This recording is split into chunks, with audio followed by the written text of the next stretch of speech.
I have an important announcement, and I'd be grateful if you help me share it with everyone you can. I am hiring a team of lawyers to defend every single Canadian who gets a lockdown ticket for not wearing a mask, for having a friend over, for letting kids play with each other, for hugging your grandmother, for opening your restaurant and trying to earn a living, for having a Christmas dinner, for living your life.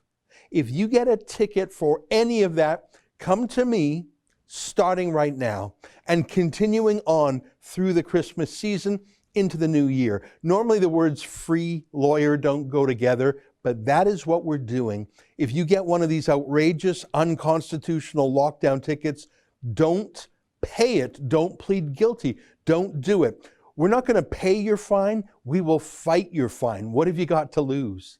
You can find out the details at fightthefines.com. You can go to that website right now and fill out a form telling us what happened to you.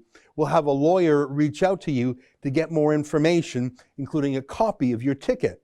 We reserve the right to not take every case, but it is my plan to literally fight 1,000 tickets across Canada. 1,000. One of them could be yours. I know this sounds incredible, but we've been practicing on a smaller scale for 7 months now. We've worked out a system. We've set up a software program to keep track of all the cases. We've built an assembly line of lawyers, really. We're ready, and this insane, bullying, unscientific second lockdown wave means we've got to launch our new program right now. Go to fightthefines.com to check it out. If you need our help, fill out the form. And if you don't need help yourself but want to help other people, please consider helping us crowdfund the cost of these lawyers. I believe there are enough cases here to keep several lawyers and paralegals busy full-time, and a senior lawyer to manage them. I expect the next few months alone will cost $200,000 in legal bills, but we've got a system now that can handle 1,000 cases. I want every case, because I want to save Christmas for everyone who's about to be hit with a $1,000 fine. And I want to show these tyrants, these premiers and mayors, and especially the unelected health czars, that they're wrong to think they can pick on people who can't afford a lawyer.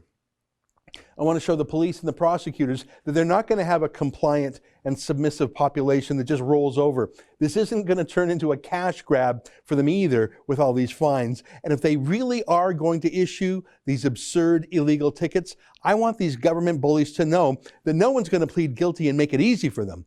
We're going to have 1,000 trials of these cases. So you better start building a couple of new courthouses now. If Canada's little dictators are really going to prosecute everybody, they need to know that the system will implode under the weight of this until a common sense judge throws them all out, which I think is quite possible. So do not pay your fine. Don't do it. Fight your fine. Go to fightthefines.com to get help for yourself or to help others through crowdfunding. This isn't just a pipe dream. We've been preparing for this for 7 months. Perfecting our system. We started this Fight the Fines project back in April. Our first case was a Christian pastor named Arthur Pavlovsky, who was fined $1,200 for literally feeding the homeless. What kind of cop does that? The police actually pushed the pastors around. They said feeding the homeless on the street was an illegal gathering. I'm serious, that's what they said. So we hired a lawyer for that pastor and we fought the ticket. And you know, the Crown prosecutor dropped the case without even a trial. They knew it was legal junk. It was just a purely political fine. It was just trying to scare the pastor into obedience, but they never counted on this pastor being able to hire a serious lawyer willing to fight it all the way. So they dropped the ticket completely. They didn't want to go to court with such an outrageous ticket. Same thing for a case we took in May for Walter Matheson out in New Brunswick. A cop gave Walter a ticket for, get this, just sitting in his car at a Tim Hortons parking lot drinking his coffee. Take a listen. If you come back, you will not be trespassing. Does that include every Tim Hortons in town? No, that's just one here in Hampton. Just this one. Just this one. So if you come back, you're trespassing. There's your ticket. Leave the parking lot now, sir. Let's have another one. Next one goes up to $1,000. Really? Yes. You can get up to $10,000. How many have you given out today? You're the first. Well, I feel so good You're about lucky. that. You're the first. You're the first asshole I've had. The cop gave Walter a fine and he swore at Walter. We took the case. Then the cop tried to scare us, sending us a threatening letter. We published his letter and it backfired on the cop. Next thing you know, the prosecutor dropped the whole case against our friend Walter. Same with our friend Tamara Ugolini, who was actually charged with a crime just for walking on a beach. All charges dropped. You see a pattern here? Police are giving out abusive, insane fines because the politicians are ordering them to do it. So they're expecting citizens to pay. I don't know, out of fear and compliance. Don't do it. Don't pay these crazy tickets. Let us hire lawyers for you to handle the tickets, to handle the stress. I predict many of these will be dropped without even a hearing. And those that go to court, let us handle that for you too, for free.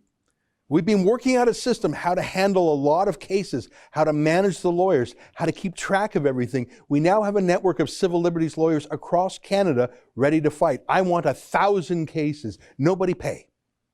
At fightthefines.com, you can see a dozen of the cases we've taken in Canada so far. And our Australian reporter has now started the same project down under. It's been really bad there. I don't know if you've been following the news. They had a total lockdown for months, curfews, police checkpoints on the street. It's terrible. We've already taken plenty of cases, like a homeless man who was being given a fine for being out past the curfew, but he's homeless. Police fined him more than $1,500 because he wasn't at home. He's homeless. We took the case. Or this lady who was fined just for being outside alone with her mask on because she was carrying a political sign criticizing the government. You see what I mean about police bullying? We've had our first victory down under too. A security guard who got a huge fine just for going for a hike in the wilderness with his family. We got the charges dropped. We've got so many cases in Australia, we've actually filed a constitutional challenge to the worst of the laws. We might get hundreds of tickets thrown out in one fell swoop. And we've just taken our first case in the United Kingdom too. But I live in Canada. This is my country. And I'm trying to show you that we've been preparing for this moment. We've been practicing, and we're very encouraged by how it's going. And so are the people we've been helping, by the way. Oh, yes. I'd like to thank everybody that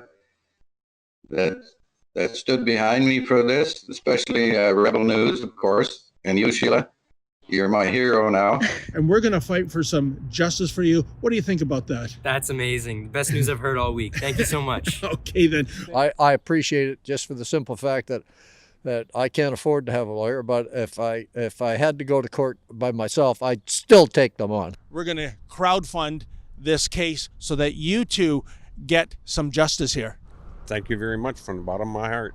This morning, I checked our project management software and counted up all the cases in Canada, Australia, and the United Kingdom. We have had more than 150 people ask for our help, and we've been able to handle it methodically with our system. So it's time to get serious. 1,000 cases. I want to fight every ticket in Canada for free. Go to fightthefines.com, especially the most abusive jurisdictions like Manitoba, friendly Manitoba. Not now. Their premier is literally naming and shaming businesses that are just trying to survive. He's actually set up a snitch line for families to inform on each other or their neighbors who just want to have a Christmas dinner. Going forward, if you break the public health rules, there's a good chance you might get your name mentioned on TV.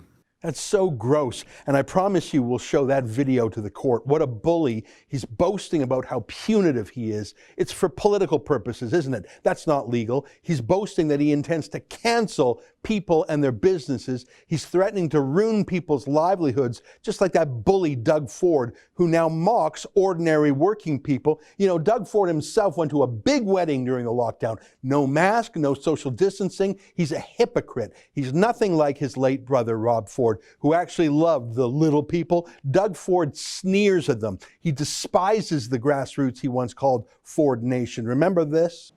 We have, a bunch of yahoos out in the front of Queen's Park sitting there protesting that the place isn't open. And then all of a sudden we hear what's happening. They gather, these organizers.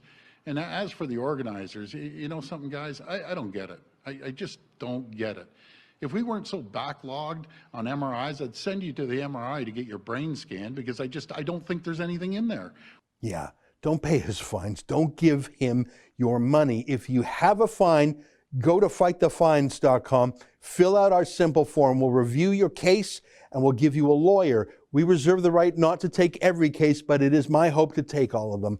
If you don't have a fine yourself, but you want to help, please go to fightthefines.com and click on the crowdfunding button. We need that. And finally, if you are a lawyer or a paralegal or even a law student yourself, we need your help to handle 1,000 cases, to demand disclosure from the government, to push back against the prosecutors, and if these things aren't thrown out en masse, to run a trial likely sometime next year. This is it. This is the fight back. Because I'm sorry, I don't see the official opposition doing the fight back federally or provincially. They're not opposing this. It's the name of their job, official opposition. I don't see it. I see the media. They're not pushing back. They're the lockdown cheerleaders. They want harsher lockdowns because it doesn't affect them. And I don't see even the traditional civil liberties groups like the Canadian Civil Liberties Association. They're not pushing back on the lockdown. They actually love the lockdown. It's so weird. Let's keep Canada free. We don't want to live under martial law. You don't quarantine healthy people. You don't punish people for having Christmas dinner with the family. You don't ruin 10,000 small businesses. Go to fightthefines.com. We'll help you and you can help us. And so help me God, as fast as these bullies can issue the tickets, we'll fight them. Go to fightthefines.com. Help us protect Canadians from these politicians and their new lockdowns.